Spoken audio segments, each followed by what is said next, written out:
Hello, listener. This is Alex from the Fumbled Anthology. Liam, myself, and our cast are very excited to share this playthrough with you, but it would be remiss of us not to inform you that this particular series contains depictions of sexual violence and domestic violence, so listener discretion is advised. If this brings up anything for you, I put some resources that may help in the show notes. Thank you for listening. Now, on with the show. Previously on Cold Warning. I'm looking for my goddaughter Marilyn. She was in Bangor Hospital a month ago. I'm trying to find him. Dominic Strella. It seems Joseph got entangled with him. Excuse me? You're telling me that my goddaughter's husband has shot himself and has passed away. What proof do you have of this? That's what they're saying in the papers, miss. There is a note, Winter Haven Hunting Lodge. I do not want to go to the hunting lodge by myself. I think that would be foolish. Yeah, Bryson Store said you could give us a ride. What you fail to notice is a large mass suddenly colliding with the front windshield of your car. It's just a deer. Come on, grab a leg. You notice quite a few injuries on this deer that don't align with a car crash.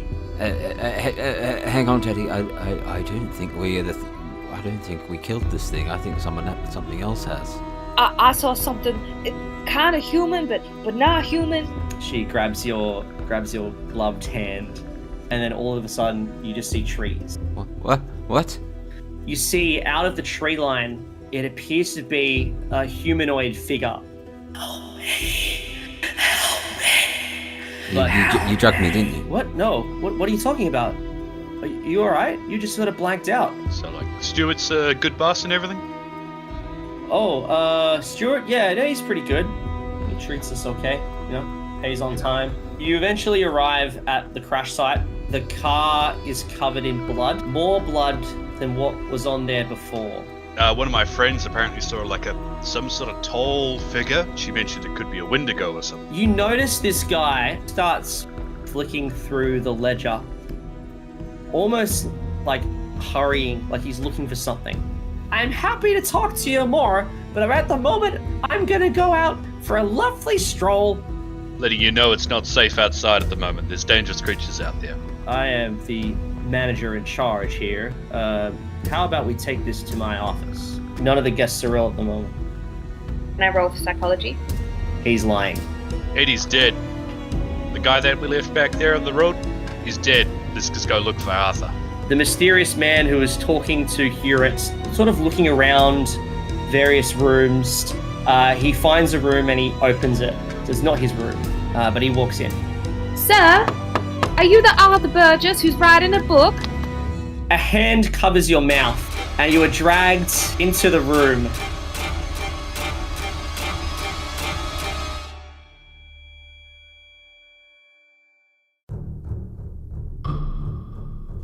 The Fumbled Anthology presents Cold Warning. Based on the Call of Cthulhu scenario written by Scott David Anielowski, with adaptations written by Alex Green, featuring Emily Moxon as Marie Cledden. I don't work here, thank you very much, although somebody else should. Heavens, there's so much going on here that better be looked after. Liam Braid as Professor Percy Weaver. It is a bit cold weather out here, but are you feeling all right? And introducing Jaln Roger as Teddy Clifton, PI. No, he went this way, you see. There's broken sticks this way. I've got the torch, you're following me. Alex Green is your keeper of arcane lore, and everyone else. Part 6. The Manitou.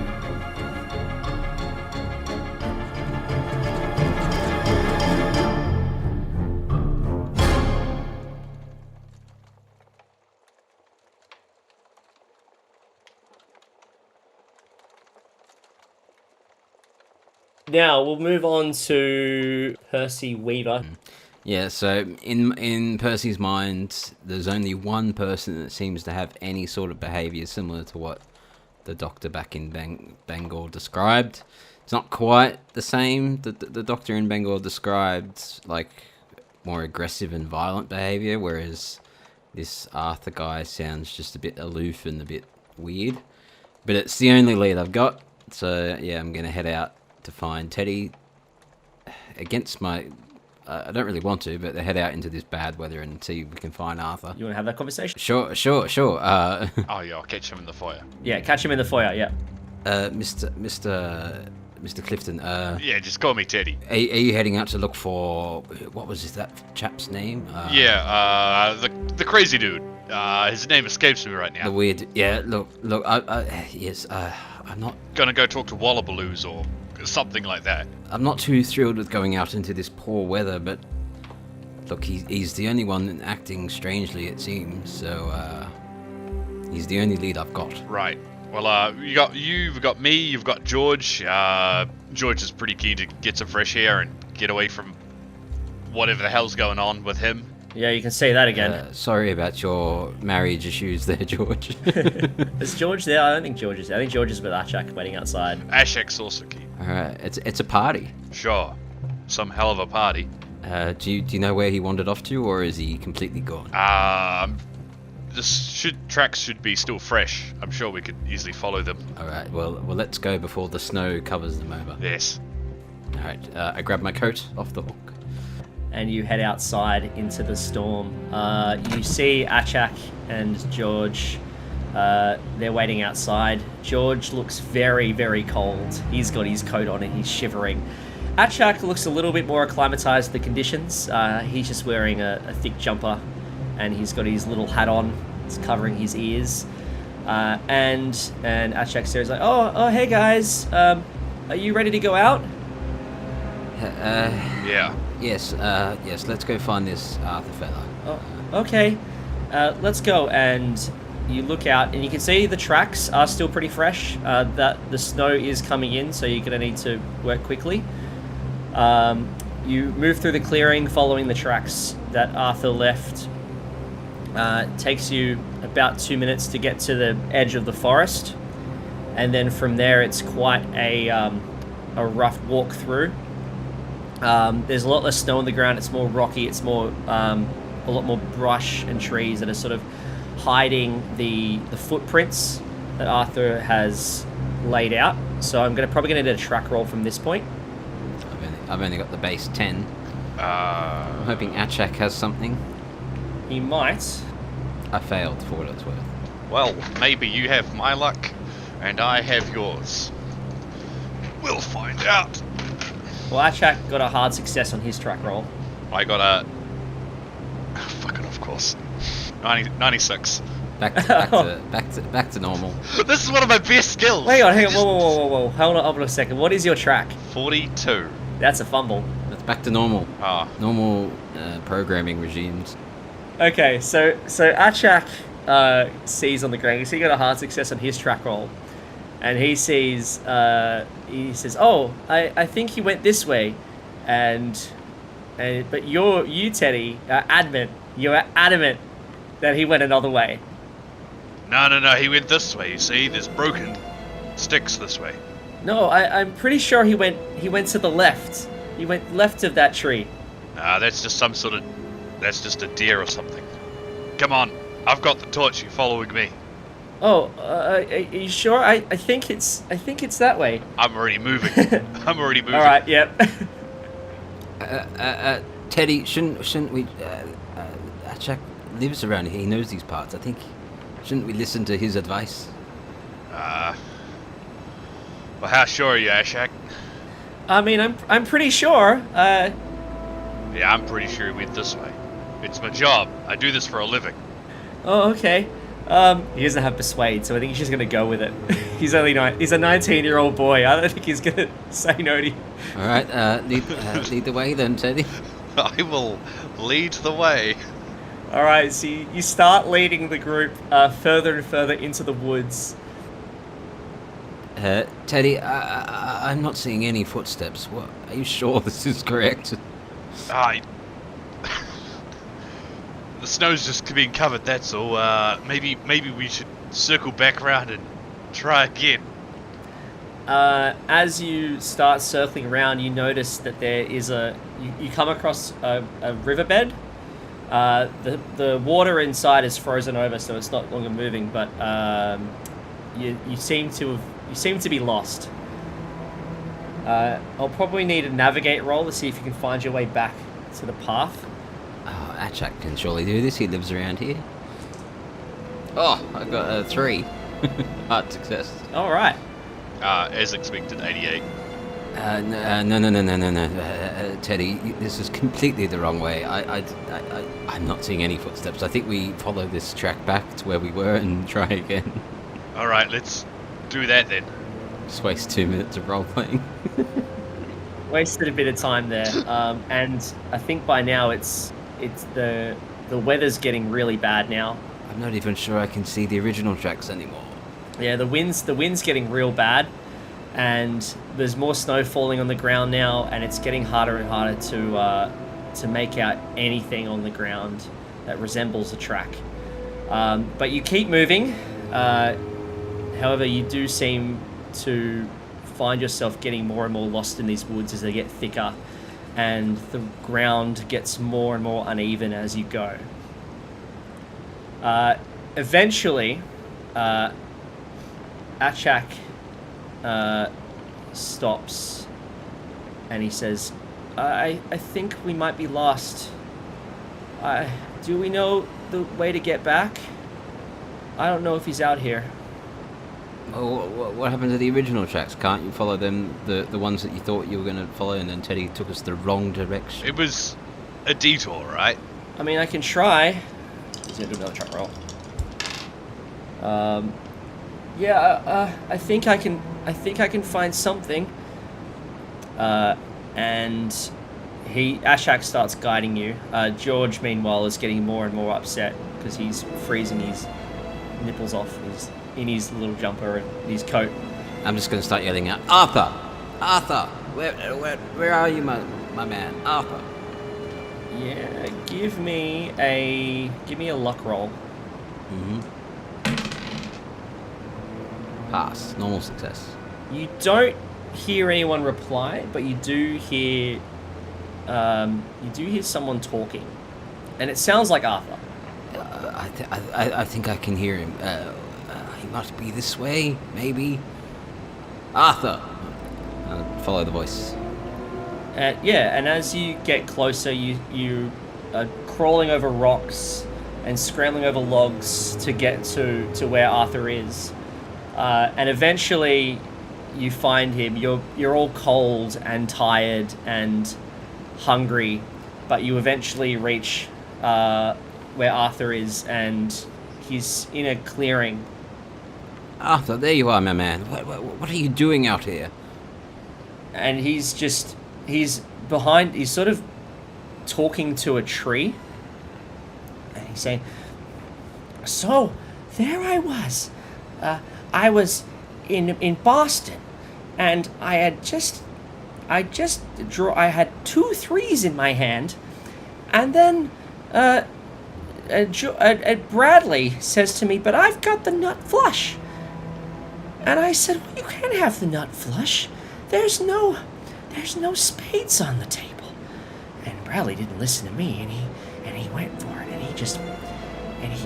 and of course I won all these money, but at what cost? I think Brad got really upset. But so what do you think I should do in that situation? Oh yeah, that's not a bad idea. Yeah, and he's just talking to this tree. What's he? Mr. Burgess, sir. I told you he's nuts. Friends, hi. I was just talking to this Manitou here about the best way to solve disputes. The Manitou? Yeah, the Manitou. He's right here, and he points to the tree. We just came out looking for you. We were worried about you. You wandered off into this poor weather, and are you going to come back to the lodge with us? Oh, well, I'll just check with the Manitou to make sure that we're okay. My friends here, They came looking for me. Isn't that lovely? Do you have any advice for them? Oh, that is good advice. They said you should all get naked. All of you should get naked right now. I think we're pretty cold as it is. Do you mind if I take your temperature, sir? Yeah, I mean, what does that involve? I have a thermometer here. Does that involve any sort of sex act or something? No. I have a thermometer here. Oh, okay. A phenometer. And he goes to, he pulls down his pants and he shows you his butt. No, not up your ass. Sorry, Percy wouldn't say that. It'd be like, no, not up, not up there. It goes like in your mouth or under your arm or. Oh, okay. Oh, all right then. That seems much nicer than the last thermometer I had. Okay. And yeah, you can go and he lets you. What does it say? It is 90. 90. It's cold. It's cold. Quick, but it's where's not my that cold. where's my Fahrenheit to Celsius conversion? Well, normal human body temperature is 95 to 99, so he's just quite low. But you can probably put that down to him being in a snowstorm, and he's got his pants down. It is a bit cold weather out here, but are you feeling all right? Oh, I feel fine. The Manitous are protecting me. They're even protecting me from that weird guy over there. And he points into the middle distance. And I whisper over to Teddy, 90 degrees Fahrenheit would be akin to either moderate to severe hypothermia, or in the case of a deceased body, someone that has been dead for at least 2 hours. I'm more concerned about what guy he's pointing at, so I'll turn the torch and have a look over where he's pointed to. You see a large figure with long arms and fur all over its body and antlers that give it an extra foot of height, and it roars as loud as it can, and it's eerie, like a bear but almost like a wolf, and its face is hollow and the eyes are dead and you can't quite see, but it's looking directly at you. Was this the tree? No, it's a thing about 15 meters away from you now, and as the light shined on it, it roars at you. I'm gonna need sanity rolls from all of you. Whoa, what is that? Oh boy, I can succeed something. Oh, that's just my friend. I have sanity of 63 and I rolled a 62. Ashak passed his sanity. Yep, he's passed. I'll check old mate Burgess. He hasn't got a lot of sanity. Oh, but he's just fine. He rolled a 7. So this thing roars at you and it starts rearing up to run at you. What is that? I'll pull out my Colt. We'll go back to Marie Cledden. Oh, she's fine. Don't worry about her. She's fine. She's fine. She's sleeping in bed, back in a warm lodge. There's nothing wrong going with Marie. So Marie's just been dragged into a room. There's someone with their hand over your mouth, and then you just hear, "Shh, please be quiet, please. I'm not here to hurt you, but I need you to be quiet. Can you do that for me? Please." What, does he take his hand off my mouth? I think he's waiting for some sort of response. I guess he's not getting anything, so he slowly takes his hand off, and you're inside this room, and he's like a tall man. It's the guy from downstairs, and he says, "I'm sorry if I startled you. My name is Arthur Harrod. I'm a psychiatrist down in Bangor, and I believe something terrible has happened at this lodge. Potentially some kind of murder. And I came here to look, and you're here to clean the house, correct? I saw you when you came in. You were cleaning. I thought you work here, right? Even if I was working here, that's no way to handle a lady. And she like pushes his shoulder, like pushes him away. Scared the absolute bloomers off me. My goodness, why am I being quiet? What is this nonsense? I'm sorry. I think something terrible has happened here, and I need to find out what has happened. I'll tell you everything. I had a patient down in Bangor. His name was Joseph Sutton. He visited my practice. He was having nightmares and he was having memory fog, and we worked through it, and he was getting better. But then I found out he had killed himself. He shot himself in his own house. And I just can't fathom how that could have been possible, because, as I said, he was improving. He did not seem suicidal at all. And you have to believe me, please. I'm so sorry for my rudeness and my bluntness, but I'm scared. I'm very scared. I think something has happened to him, and I just want to get to the bottom of it. Well, this is all very interesting. But how ridiculous us standing here whispering. Why don't we go somewhere where we can probably... Why am I whispering in this room?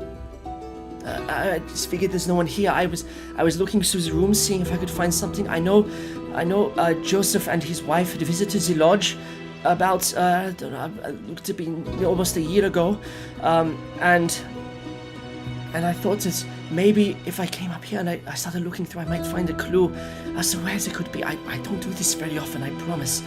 I am just a psychiatrist. I'm not an investigator or anything like that. I don't know the first step of how to solve crimes or murders or anything like that.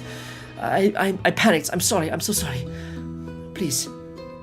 As you should be. Now, grab your stuff. You'll come into my room and we'll talk about this further. Yeah. Okay. And he hasn't got anything. He's just got his what's in his pockets. And I guess the two of you hurry over into the spare room, the small room that you've got. I don't think you've been in this room yet. It's pretty similar to the room you were just in. Same sort of furniture setup. So it's got like a bed, and it's got like a desk on the middle of the room, and there's a nightstand to the left of the bed. So you walk in, and he says, I'm sorry. Yes, okay. Are you sure you weren't followed here or anything like that? I'm scared of being followed, so is everything okay? We all good? Honey, provided the door is shut, we're perfectly fine. I can't offer you any more than that. Now sit down and start talking properly. None of that whispering bullcrap. Do you take tea? Yes, I'll take a tea. Who are you? I thought you worked here. I don't work here, thank you very much, although somebody else should. Heavens, there's so much going on here that better be looked after. No, my name, Sugar, is Marie Cledden, and I am... Oh, Sugar, I gave my real name. You better not be telling people that. I didn't see a Marie Cledden on the ledger. Did you use a fake name? You keep that to yourself, young man, or we don't talk anymore. It's the least I can do. I should think so, after that kind of treatment. Now, I'm here after my goddaughter, I beg your pardon, the wife of Joseph Sutton. Oh, you know Joseph? I don't know him very well, but I know Marilyn, and I am awful surprised to hear all about Joseph and what's been going on. So I want to hear more from your perspective. But did you know Marilyn, or have you seen Marilyn? I didn't know Marilyn, but Joseph mentioned her a few times. He said that she was pregnant, and that they were excited about the baby, but she was having complications, and apparently she was getting quite sick. And he talked about that a lot in our meetings. But yes, as I said, he presented to my clinic. He is having nightmares. He was having memory fog, and we talked about it for months. We've been meeting regularly, and he said that it all started when he was up here for a holiday with his wife and apparently his brother, who owns a place, and they stayed in a room similar to this one, and that's all he really remembered when we first met. But we tried hypnosis, and we started to make breakthroughs, and I actually have a transcript of the recording I can show you. So what I mean, it's very, very strange, which is why I think that something must have happened here. He walks over with a hot cup of tea. and says, here, sugar, I'll swap you. There was one session we did recently, and it was quite fruitful, and it was the first time he actually, it was almost as if he was out of his body, and it's like he was finally remembering something that had been blocked from his psyche, and I'm hoping that hopefully something, I don't know if you've been, are you here for, I don't know if you know him or if you know his wife or anything like that. Have you spoken to her? Is the wife okay? Not more recently, and anything that I hear upsets me more and more. How long were you seeing Joseph Sutton as a patient? About 5 months. How did he seek you out? Oh, he just, I'm one of the few psychiatrists in the area, and he must have heard of me from a mutual friend or something. So, yes, how we met is really not of anyone's concern. It's more professional courtesy. But as I said, we worked together for 5 months, and I learned a lot about him and his circumstances, and there was as I said, we got this recording, and I made sure to write down notes. And he shows you this crumple of paper, and it's got handwriting on it, and it looks to be a transcript of a very hypnosis session with the J. Sutton.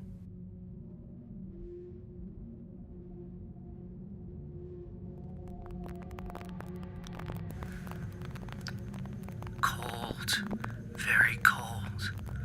All around me is snow. The sky is black. My ears explode with screams of a wind that rips at my body. My skin burns and then goes numb. Lungs start to freeze. I gasp for air. My head throbs as my blood turns to ice and my skin blackens. Suddenly, there is a movement. Moves in the sky above me. Something huge, something dark. I gasp and try to run. Cold arms reach for me from the snow, pulling me down.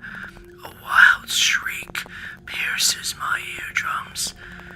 I scream. I can't feel anything. My body is numb. There are blurry faces in the swirling wind. They move toward me. They aren't human. Else, I struggle. The pressure of the snow and ice smothers me. The blurry faces get closer. The dark shape from above calls me on the cold wind.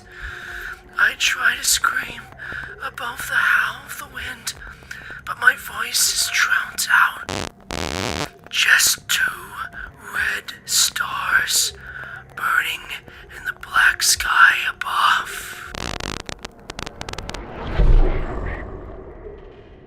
Heavens, this is dreadful. Yes, that is the most clear hypnosis recording that I could get of Joseph, and it obviously is very very disturbing. And not a week after he gave me that recording, he winds up dead, which is why I think that whatever did this is whatever is responsible for this horrible memory. I think someone was trying to keep him quiet. Forgive me, sir. I will come back. I need to go. I need to go and find my friend. Your friend? Oh, who is your friend? I'll come and talk back later. I'm sorry. I cannot help you anymore. I will be back. Please. I will come find you. She rushes out the door. Yeah, because after reading that, she needs to go and find Percy, because Percy had a similar thing, and she works out that if that's a week before, then they are potentially running out of time if he's had a similar hallucination or experience. Okay. So you go looking for Percy, and Percy's not there. I go down and I've asked people where Percy is. Yeah. So you find downstairs, you see Rose and Greg. They're Rose is having a drink. Greg is trying to talk to her. Rose is probably just trying to get as drunk as possible to, I guess, numb him out. And they both hear you yelling out, is Percy there? Is Percy there? And Rose says, Percy and your other friend, Eddie, they just left. They went to go look for that Arthur guy who was out in the woods. And then Greg Fallon probably says something like, yeah, I can escort you out there if you like. Happy to protect a lady. Internally, as character, I'm like, if there's anything amiss, I'd rather him be out there and die. Externally, I'm like, it's fine. Thank you, sir. I'm fine. I walk back upstairs. Is Dr. Hedder still there? As you walk back upstairs, all of a sudden, a huge wind rips through the whole lodge, almost as if the doors and the windows have all been opened at once. Whoosh! And this huge wind comes through, and all the fires that have been lit around the lodge suddenly extinguish, and the temperature drops drastically, really, almost suddenly, like someone has just opened up a freezer door, and just like that, everything slams shut. Everything's still dark. Panic starts to set in. People are screaming, and you hear someone yell, "Oh, quick! Put the fires back on!" And someone rushes to put logs in the fire, and the fire slowly starts to revive itself. It wasn't very long. Like the embers were still warm, so it didn't take much. So the fires are slowly starting back up, and the light slowly returns to the lodge. But it's still really, really cold. What do you want to do now? Does that change your plan, or are you still going back up? I'm still going back up. Is Dr. Hedder there? Okay, so as you head back up, as you reach your door, it's frozen shut. And the doorknob, the brass doorknob, is almost frozen solid. Great. You're probably going to need a strength roll to break it down. And maybe a sanity roll? Yeah, I was like, I'm pretty scared at this point. Yeah, okay, give me a sanity roll if you want, yeah. I mean, I don't have to. No, you don't have to, No, it's okay. it's a pretty weird thing to happen. Right, okay. Okay, so strength. I fail. Okay, so you're banging on the door, like trying to push it down with all your might. You're struggling. There are other people in the lodge who probably want to help you if you call out. I call out for Dr. Hedder. It's like, Dr. Hedder, are you in there? There is no response. Probably the yelling, you see one of the doors open and Dr. Wentworth walks out. He's like, "Oh, is everything all right? The lights, the fires quickly went out, and it was very cold all of a sudden. What's happened? What's happened?" I don't know. Dr. Hedder was in my room, and now I can't get into my room. I'm sorry. I need to go and find where my friends are. Excuse me. I can help you. Hang on. Let me help. And he inspects the door and he's like, "Oh, why is that frozen solid?" And he starts banging on the door as well. And he's much bigger than you, so he might be able to open it. He uses his strength to bash down the door, and the door flies open. And what you see when the door slams open is Dr. Harrod, and he has been frozen solid, almost as if, and he's looking at the window, and his face is permanently fixed, frozen in fear, and he's looking at this open window. But he is frozen solid. There's ice all through your room, and that will be a sanity roll. I've got 32. 32. Did you pass? Yes. All right. I think you still lose one sanity. Dr. Wentworth did not pass his sanity roll. So, let's see what happens to him. Oh dear. Dr. Wentworth, in the horror of looking at this man who is somehow frozen solid.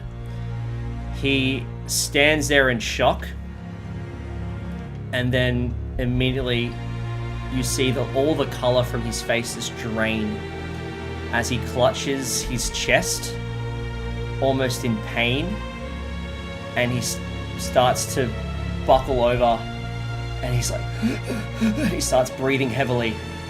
You're killing off Dr. Wentworth with a heart attack, aren't you? And he reaches out to you, Marie. He says, I need medicine. Please. Where's your medicine? Doctors, My A, B, C, D. I just did my first day training yesterday for teaching, so we're good to bro. Let's go. All right, check for danger. Is there a response? He's breathing, so that's fine. His airways are not obstructed. I'm gonna put him into the recovery position and then ask him where his medicine is. My room. It's in my room. What medicine?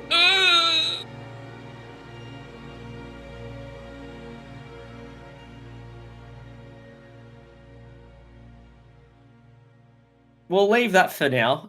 We'll go back to Teddy. Cliffhanger. Go back to Teddy and Percy, who have just had a very strange encounter with a beastie.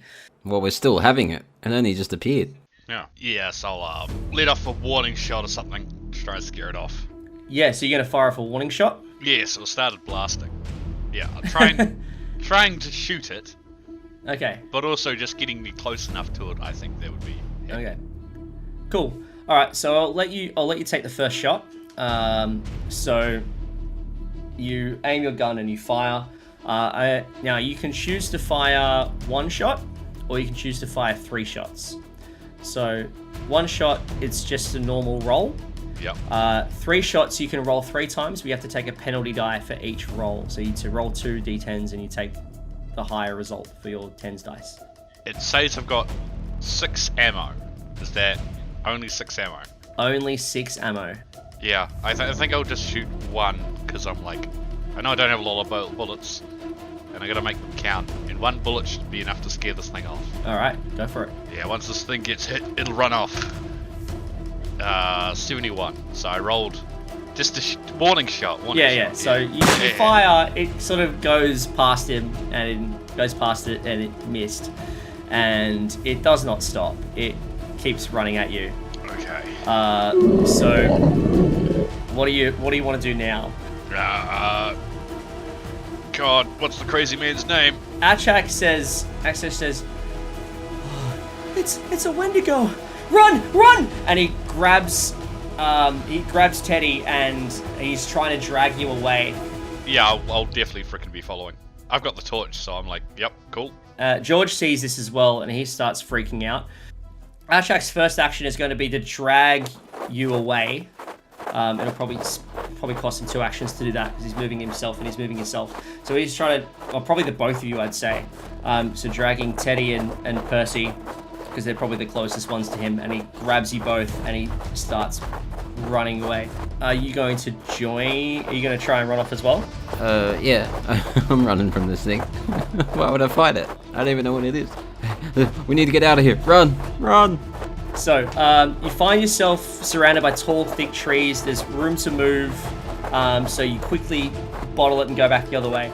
The Wendigo is going to rush all of you, and it immediately goes for Arthur, because Arthur's sort of the closest to it, and it pounces on Arthur.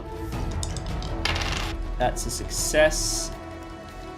Arthur is probably going to try and run away, I think, or try and dodge it. And that's what's Arthur's. That's that. So this thing rushes Arthur, and with one swipe,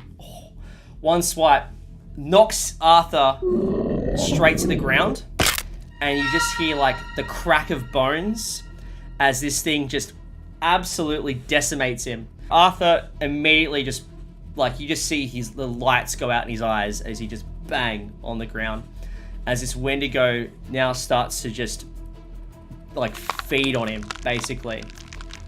And he's just a quick free stab at this, yeah. So he just starts feeding on him. And, yeah, so that's what happens to poor Arthur. Arthur's done for.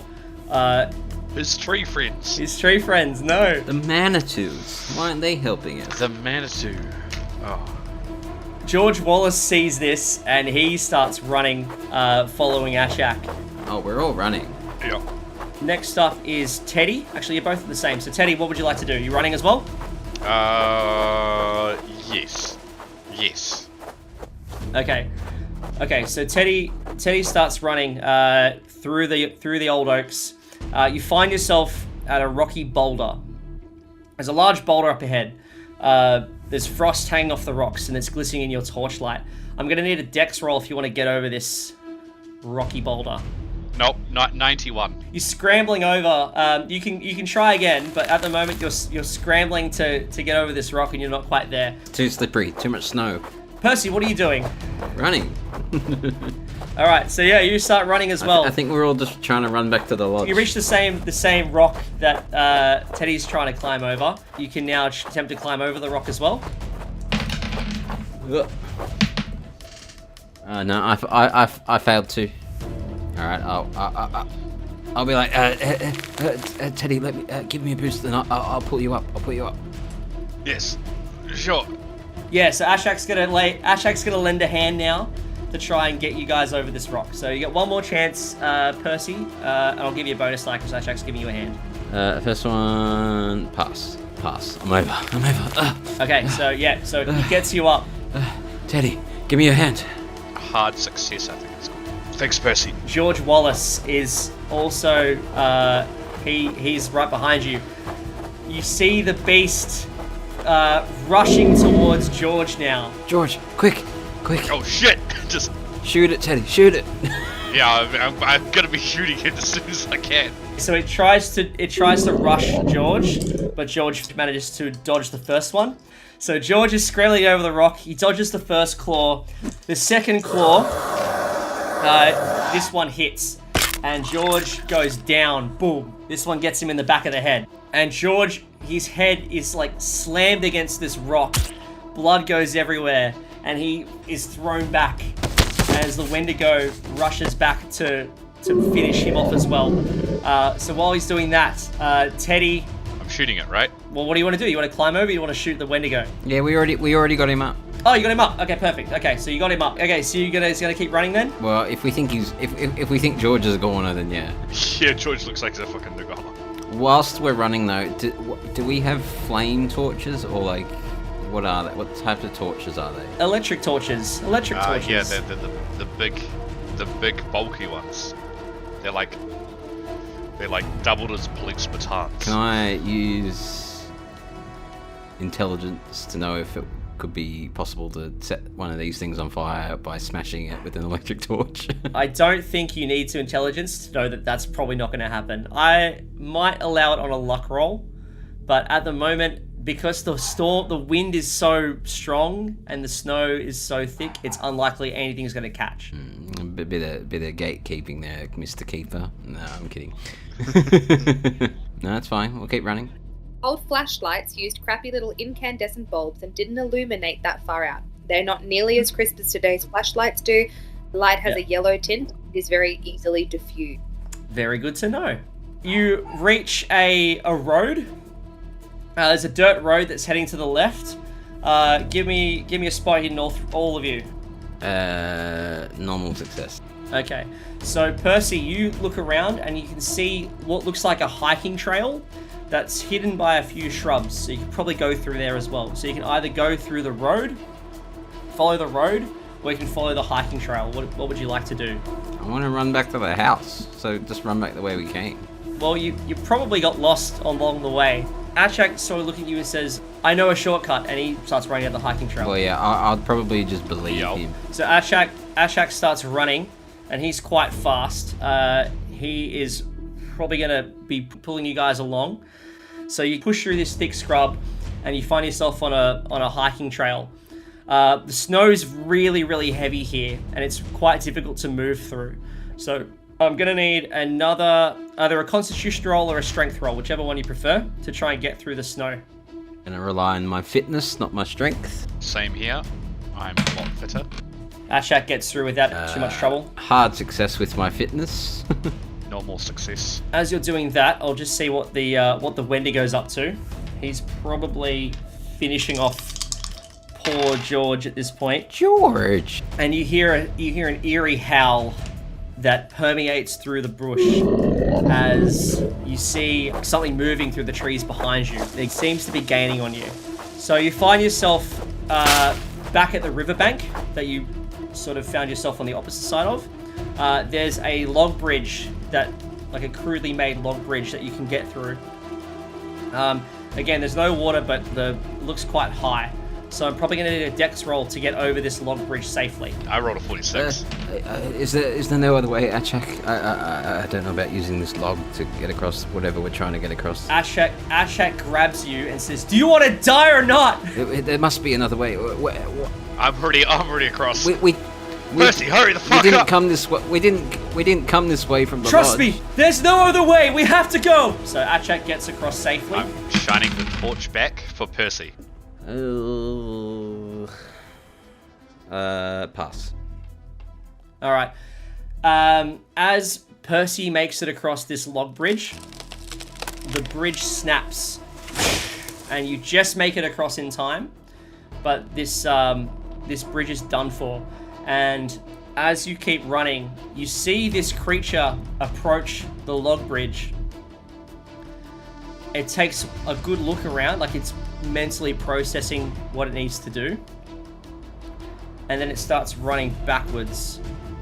And then you see it almost as if it's flying, just striding as if it's striding on air over this ravine as it chases after you. Well, it's cheating. Shoot it. Alright, I'm gonna freaking unload a blast on it again. Yeah, okay, sure. That's good. What'd you get? It's 09. 09. What's your firearm?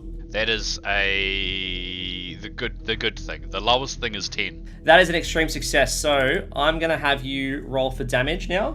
It's a 9. 9 plus 2, 11.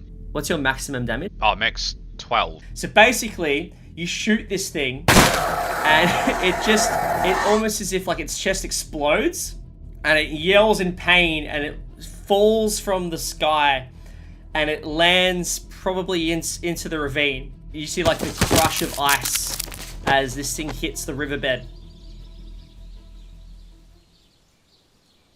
Well, it's not immune to bullets.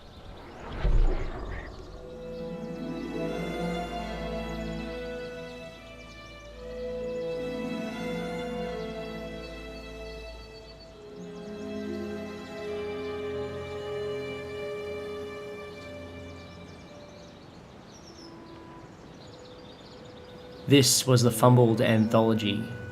New episodes are released every Sunday. And for more information about the podcast, check out our website, fumbledanthology.com, or you can find us on the social media of your choice. Until next time.